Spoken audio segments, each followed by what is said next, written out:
So, herzlich willkommen zur neuen Episode von Defining Distance. Hier aus dem ersten Höhentrainingslager der Saison in Spanien, in der Sierra Nevada. Das Trainingscenter hier ist auf 2320 Meter Höhe, beziehungsweise der 4. Stock, wo wir schlafen, 2350 Meter habe ich geschaut. In der Episode nehmen wir euch mit zum Training hier, oder zu 2 Trainingstagen hier in der Höhe. Heute der erste, würde fast schon sagen, könnte Richtung Ironman-Training gehen. Mehr Details zu der Bike-Session oder dann auch zu der Run-Session heute Abend zeige ich dann, wenn es soweit ist. Jetzt fahren wir erstmal hier den Berg runter, hier warm angezogen, Handschuhe habe ich auch noch. Das Gute ist, Tom ist mit dem Auto unterwegs, übrigens wie immer hinter der Kamera natürlich. Da können wir dann die ganzen Klamotten reinschmeißen, weil unten hat es 20 Grad mehr als hier oben. Ich warte jetzt noch auf Jebel Keindl, Trainingskollege hier wieder am Start. Ihr kennt ihn vielleicht aus den Trainingsvideos von Lanzarote letztes Jahr, Olympiastarter für Österreich auf der Kurzdistanz. Da ist er, die Prominenz. Er versteckt sich vor der Kamera, der ist ein bisschen schüchtern. Ja, jetzt geht es auf jeden Fall erstmal den Berg runter und es sind auch gute, es sind fast 30 Kilometer bergab. Und ja, in der Höhe fährt man auch relativ schnell, das heißt, wir kommen da unten wahrscheinlich mit einem 55er, 56er Schnitt unten an, dann ziehen wir alles aus und dann zeige ich euch nochmal mehr Details zur Session, die jetzt ansteht. Let's go! Auf geht's! Wer schneller unten ist. Hast du die eingecremt? Sonnencreme, ja. Hast du? Nacken und Gesicht. Na, passt. Cut it out. Wenn Jana das hört. Bis gleich.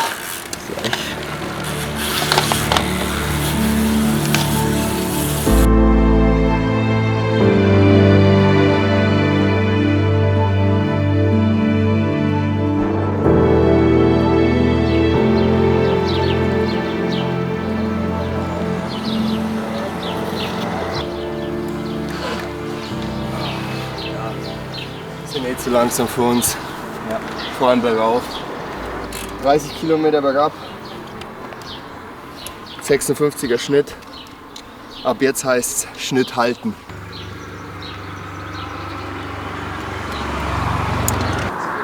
Carbs was dabei. Alles. Hey!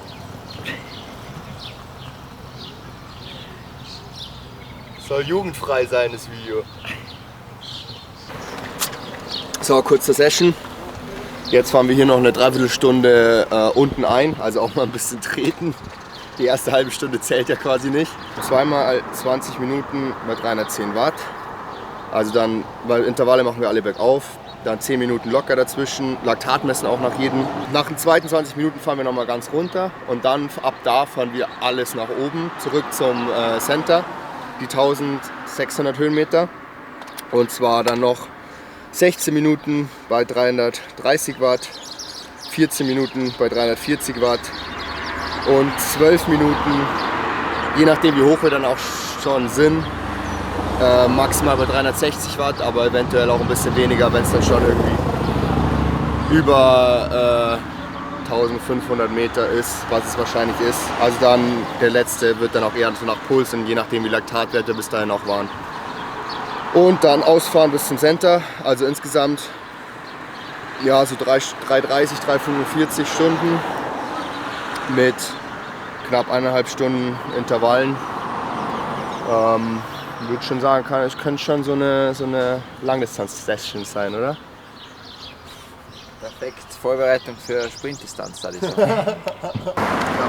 420 Gramm Carbs dabei. Mittagessen. Die erste halbe Stunde war so hart, da musst du das erste Mal was essen. Genau, die 100 Watt im Schnitt kosten schon Energie. Hast du 100? Ich habe 68 Watt im Schnitt bis jetzt. Guter CDA-Wert, 68 Watt, 56er Schnitt. Nehme ich. Okay. Bis dann. Gute Fahrt. Ihr auch?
wir mal. Ich jetzt 8,5. Warte, ich muss auch noch messen. 0,9. Ja, genau. Nächstes Mal.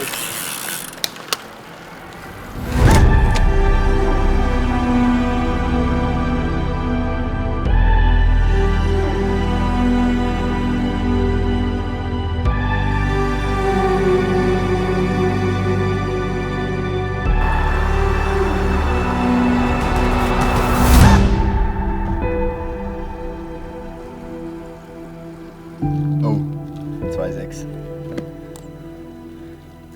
Dann gehe ich nicht rauf mit den Watt. Bei den 16.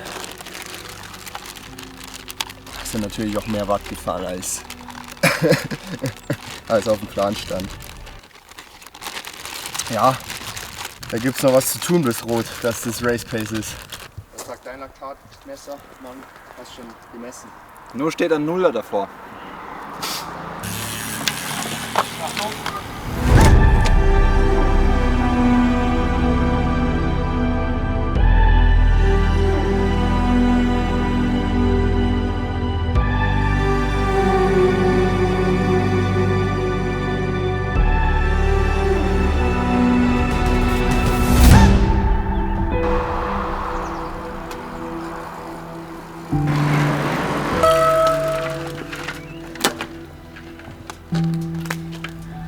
War natürlich 10 Watt mehr. Wird Zeit, dass wir hochkommen. Jetzt wird es warm hier unten. Wenn es zu viel Laktat ist, dann weil Adam Yates uns gerade überholt hat. Wir haben Adam Yates überholt, oder? Nicht er uns. Ja, wir sind halt ein bisschen locker mitgefahren. 2, 3. Jetzt kommt der Axel.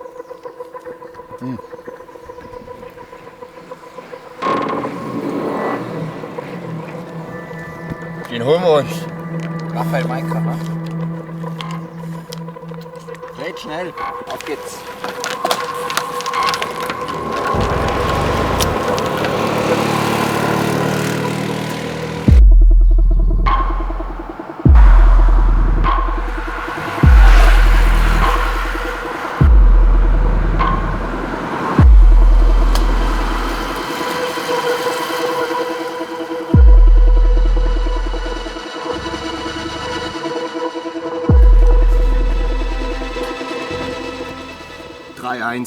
Noch im Rahmen.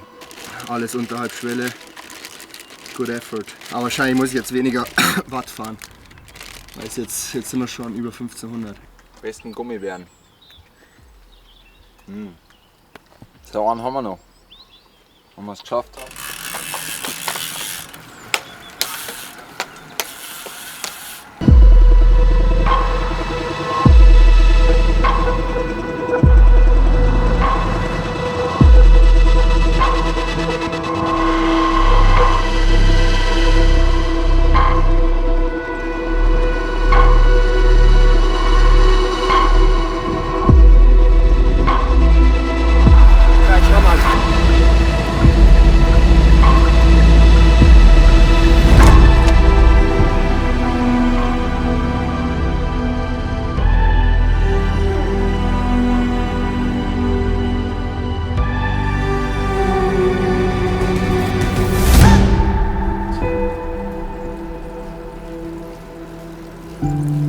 So. Du Schiff schnell. Geil Session. Den 56er Schnitt haben wir nicht mehr ganz gehalten. Fast. Viel hat nicht gefehlt.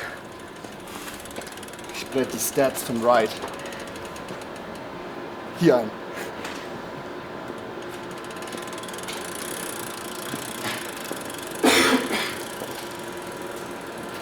Timeline-Check. So, jetzt Mittagessen, dann Siesta und dann noch Long Run heute Abend. Oh. Jetzt aber nicht mit der Kamera draufbleiben.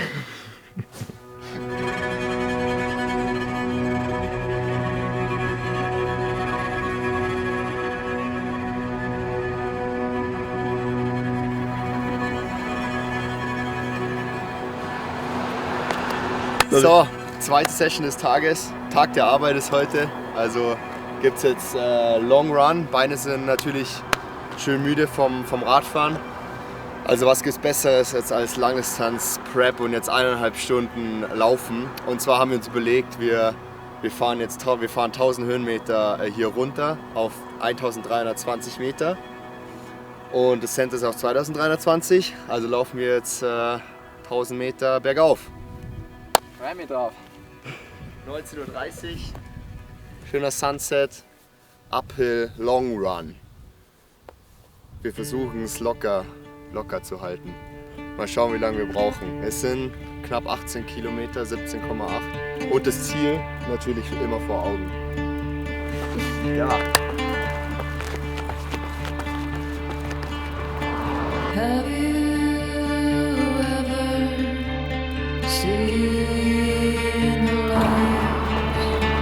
Have you ever stepped outside? Have you ever left your mind? Have you ever felt alive? Stay low and gravitate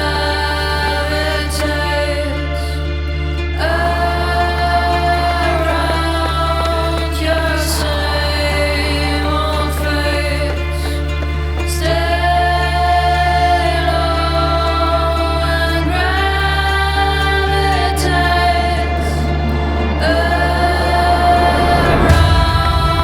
your same old face. Dive down below. Find your way through the storm. Dann gehen wir weiter aus. Step above and gravitate around your changing face. Stay above and gravitate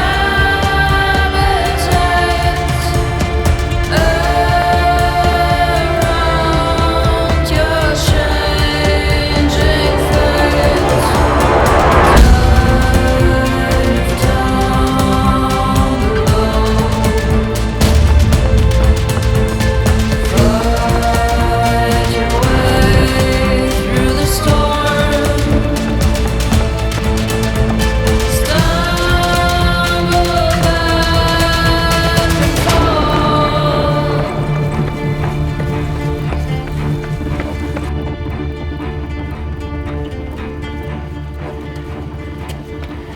Ah, sauber. Ah, geil. Gut getimt. Stunde 32. 993. Ah, ich habe ja Strava geguckt. Das sind über 1000. Boah, duschen.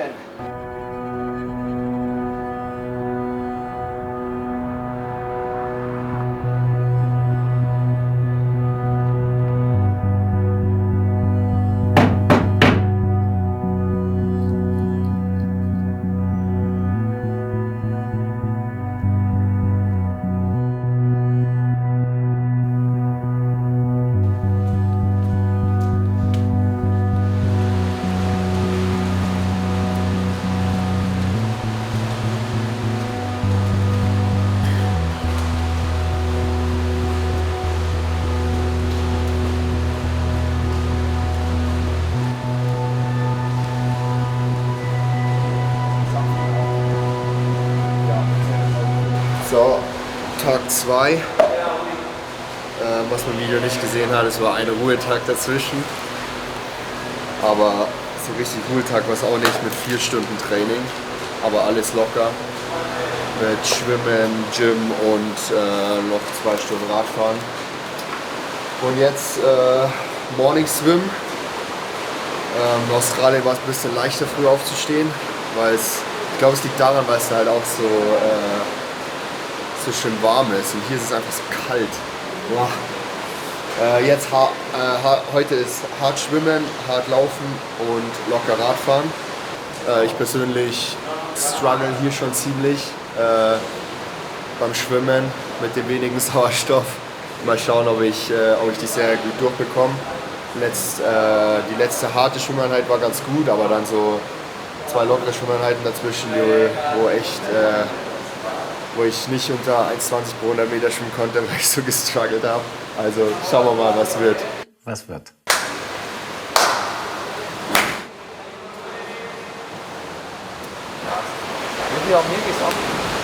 401 und dann Preset 12x50 auf 45. Jeder vierte schnell. Mal schauen, ob ich den Abgang schaffe heute. Gestern habe ich es nicht geschafft. Die schwimmen safe noch bis 10. Seit 6 im Wasser. Nee, die sind fertig, schau mal. Was ist denn da los? Wollen die nicht besser werden?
Hi.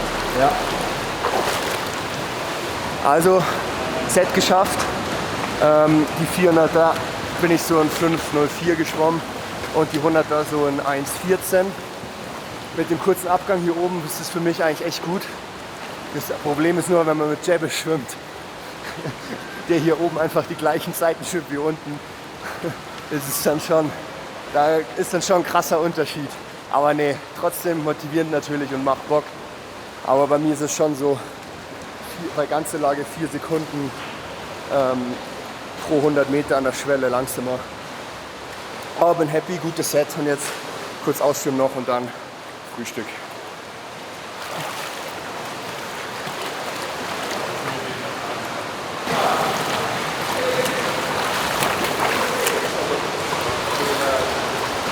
Nach einem harten Set darf man die Treppe nehmen, die Leiter. Sonst muss man da raus.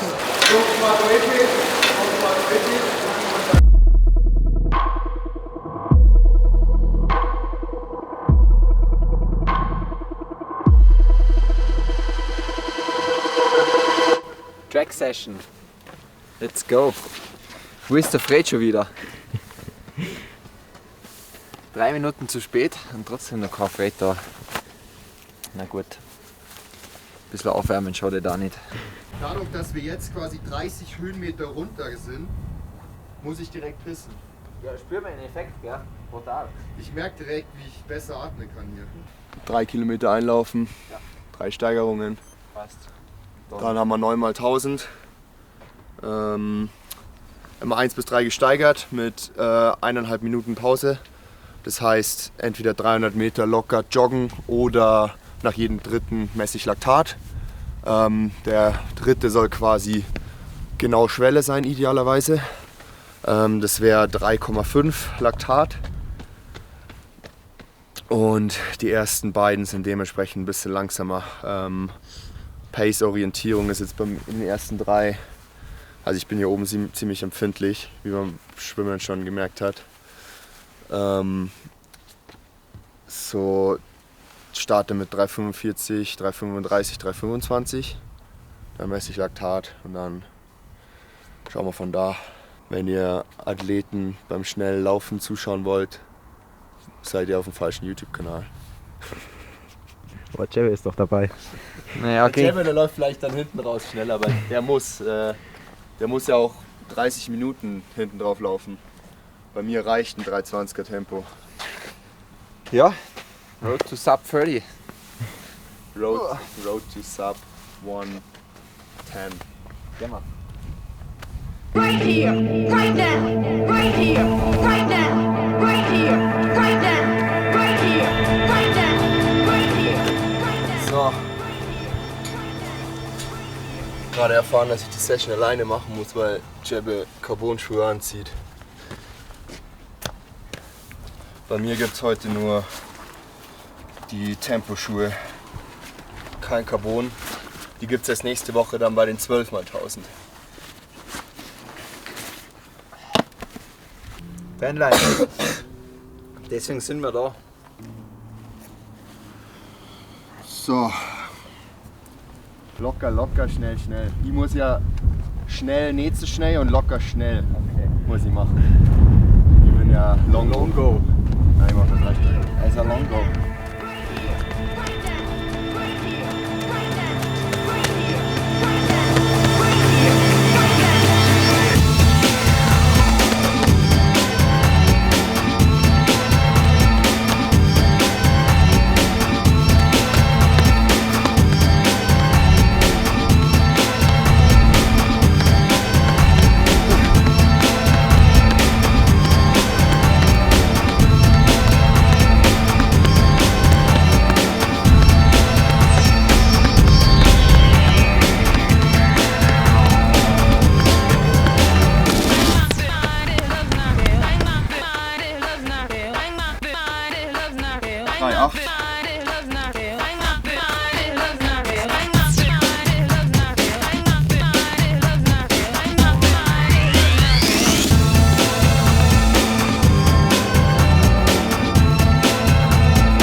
ersten glaube ich immer viel zu schnell, weil der fühlt sich so locker an.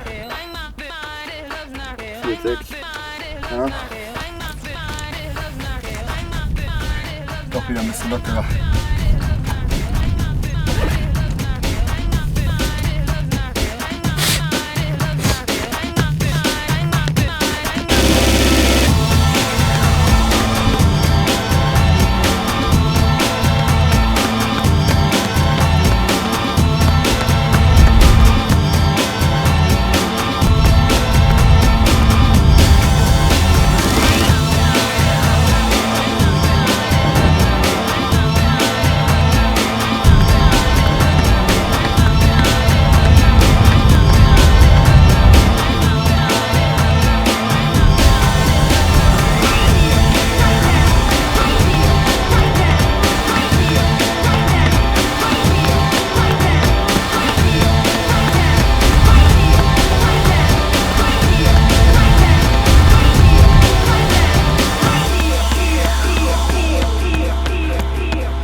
Ja, zach, windiger, ey.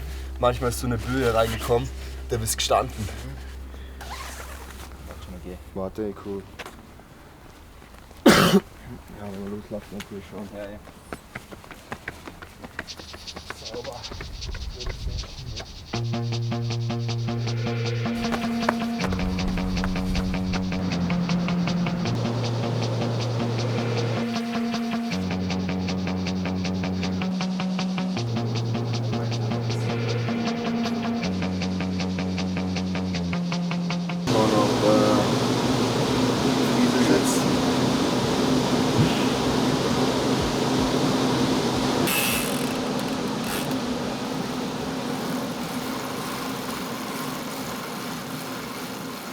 So, jetzt noch 2 Stunden locker. Indoor. Auch wenn das Wetter draußen eigentlich ganz gut ist. Aber ich brauche hier immer so ein bisschen den Mix zwischen TT-Position fahren und draußen halt bergig und so. Draußen ist da nicht so viel mit TT-Position, wie man in der letzten Einheit gesehen hat. Geht schon ab und zu, aber gerade das nächste Rennen, Samorin, wo ich dann 1 Stunde 50 in der Position bleiben muss. Oder dann natürlich auch Rot, wo man dann 4 Stunden in Position fahren muss. Macht schon Sinn, das da ein bisschen die Abwechslung zu haben und das auch zu trainieren hier oben. Aber sonst ist es wirklich eigentlich nur so locker ausrollen. Hier oben ist es nie ganz locker. Deswegen versuche ich auf jeden Fall maximal 200 Watt im Schnitt zu fahren. Auf keinen Fall mehr hier oben. Das Ziel ist wirklich, den Körper auf die nächsten 2 Belastungstage, die jetzt noch kommen, vor dem nächsten Ruhetag vorzubereiten. Morgen steht dann ein Easy Run, 5 Kilometer Schwimmen und dann noch Radintervalle wieder auf dem Programm. Montag dann ein langer Lauf und eine lange Radausfahrt und dann ist erst quasi in 3 Tagen erst wieder Ruhetag. Also war das jetzt quasi mehr oder weniger der erste Tag von diesem Dreierblock. Insgesamt komme ich diese Woche in der Höhe mit Intensität auf knapp 30 Stunden, was echt richtig gut ist. In der Höhe hatte ich noch nie 30 Stunden. Aber ja, die Fitness war schon gut, aber so die Form ist langsam auf einem guten Level. Jetzt haben wir Anfang Mai. Ich würde sagen, im Hinblick auf Rot sind wir jetzt wirklich perfekt. Also wir sind jetzt auf einem sehr guten Niveau angekommen, aber es ist noch Potenzial da. Also jetzt gerade die nächsten 5 Wochen, die ich noch in der Höhe verbringe. Jetzt haben wir knapp die Hälfte hier in Sierra Nevada. Es sind noch 10 Tage, bevor es dann nach Samorin geht. The Championship, dann das Rennen. Dann bin ich im Prinzip inklusive dem Rennen 6 Tage auf Sea Level und dann fliegen wir in die USA nach Park City ins nächste Höhentrainingslager, wieder für 3 Wochen. Dann mache ich von dort aus T100 in Vancouver, Kanada.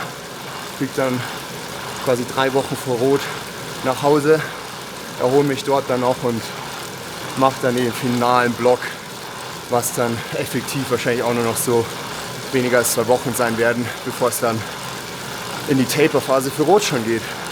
Also wenn man es so aufzählt, ist es nicht mehr lange.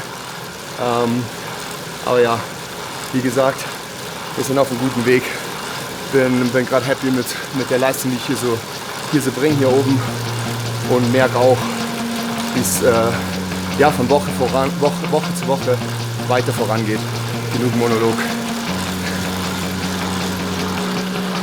Welche Strecke fährst du heute? Ironman 73, Louisville. Ich habe einfach eine Strecke gebraucht, die länger als 2 Stunden geht. Ich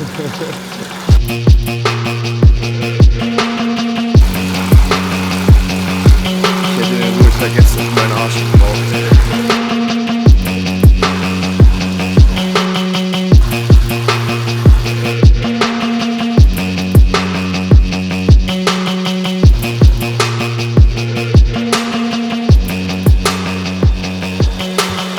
Ah, schau mal, wer da kommt.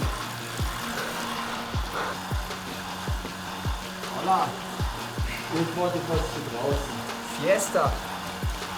Fiesta ist da nicht. Kein Stress, oder? Wenn es erst um 8 Uhr Essen gibt. Der muss Training aufholen. Also. Ja. Eben. Kein Stress. Ich stehe genau daher. Weil ich will halt Zeit auszuzögern, dass ich nicht rauskomme. Als ob du noch 1 Stunde und 40 brauchst. Nein, ich fahr 2. Du fährst 2 und dann machst du irgendwie nur die 100 vorgestellt. Hier war schon Kakao. Und mit diesem Setup spart ihr euch 15 Watt. Aber ich sage jetzt nicht was. Mal schauen, ob das reinschneide oder nicht. Ob es ein Geheimnis ist. Was ich auf jeden Fall reinschneide ist das, was ich gerade gesagt habe, ob ich das reinschneide oder nicht. Damit die Leute sich fragen, was schneide ich jetzt rein und was schneide ich nicht rein.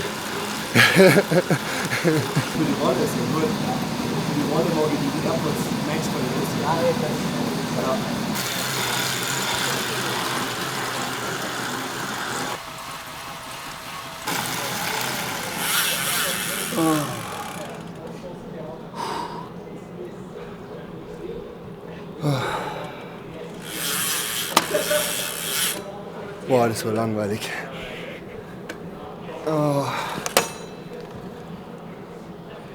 Ja, aber schön daran gehalten, 199 Watt im Schnitt. Schön Aero-Position.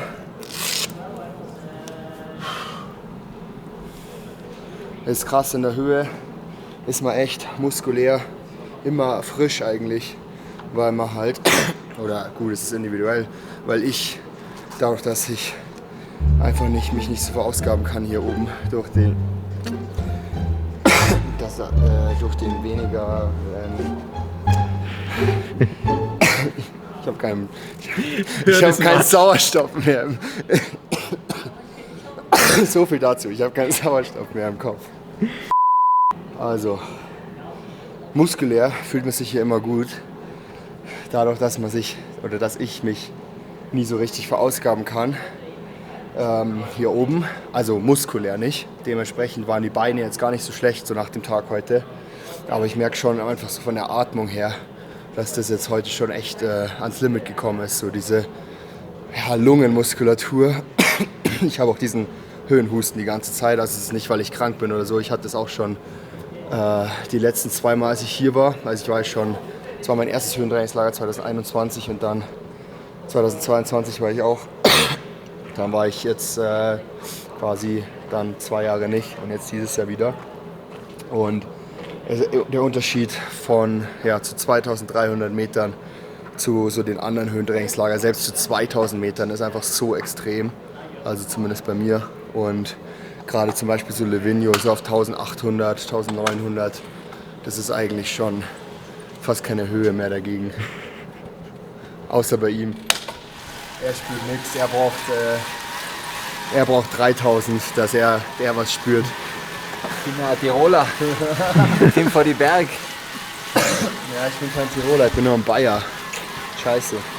Ich wohne in Tirol. Also muss mich noch dahin arbeiten. Nee, aber sonst haben wir den Trainingstag geschafft. Und das war's auch mit dem YouTube-Video. Oder? Hast du noch was zu sagen? Für mich ist der Trainingtag noch nicht vorbei. Aber ja, Wie lange hast du noch? 20 Minuten. Wie lange gibt's Essen? Essen wird bis auf 2 Stunden. Kann ich rein theoretisch noch 2 Stunden fahren. Das ist krass hier, weil es hier in Spanien ist. Hier kann man vor 20 Uhr, kannst du hier nicht essen. Also in dem Center, die Essenszeit ist ab 20 Uhr. Aber jetzt haben wir 20 Uhr. Das heißt, dementsprechend teilen wir unser Training danach, weil wenn wir früher fertig sind, müssen wir nur aufs Essen warten. Also ja, das macht keinen Sinn.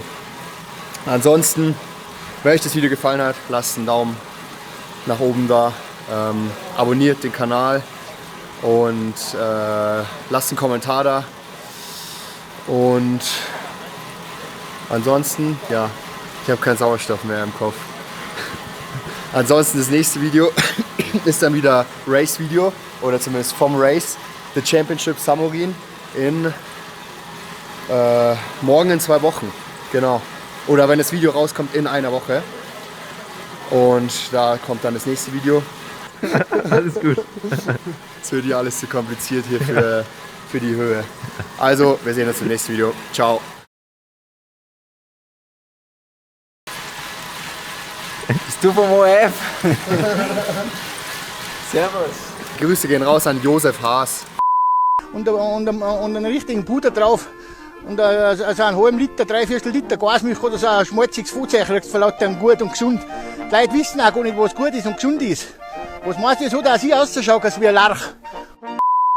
Wer ihn nicht kennt, Einfach mal Josef Haas auf YouTube eingeben. Das ist mein Nachbar.